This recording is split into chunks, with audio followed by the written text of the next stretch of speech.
Hello, good morning, good morning, good morning. Welcome to my channel. How are you doing? I hope you're good. Okay, briefly, we'll be looking into Excel again, Microsoft Excel.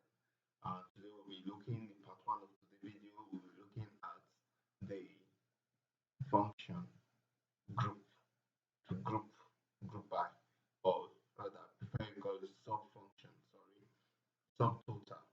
Looking at the subtotal function.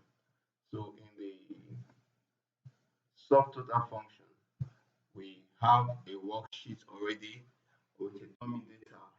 And in the worksheet, as you can see on your screen, we just want to make the sum of each of the products that was sold. The first thing for you to use the sum function for it to come out very neat, you have to sort. Okay, let me go without sorting. I highlight, sorry, I come to my data tab, I go to subtotal, then I click on my subtotal, ask me at change in what, I want when there's change in product, it should give me the subtotal. Then also, if you use the function sum function, that's what I need. I want the sum function, and I also wanted to add the subtotal to the sales, Then when I click on OK, you see that the subtotal is added to each point of the sale as they change. Now you see that on your screen, you can see that it's a messy subtotal. It's not good. Reasons being that our data was not sorted. So we have to sort our data.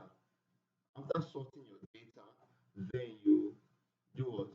You highlight. Then you go to your subtotal. And your subtotal, just like what was done before, you do same thing. You select a change in product. Use what if you want the subtotal, if you want sub average, if you want the count, if you want the maximum in a particular group, if you want the minimum, that is just what you have to do. You select the column, you add the results of your computation. Then you click OK. Now you can see on your screen, I have a nicer subtotal. So it calculates all the cost of the desktop sold, the cost of the laptop sold, and below it gives me my subtotal and also gives me my grand total.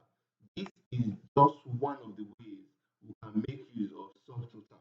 In the next video, I will show you how you can do it using a function we call sum ifs.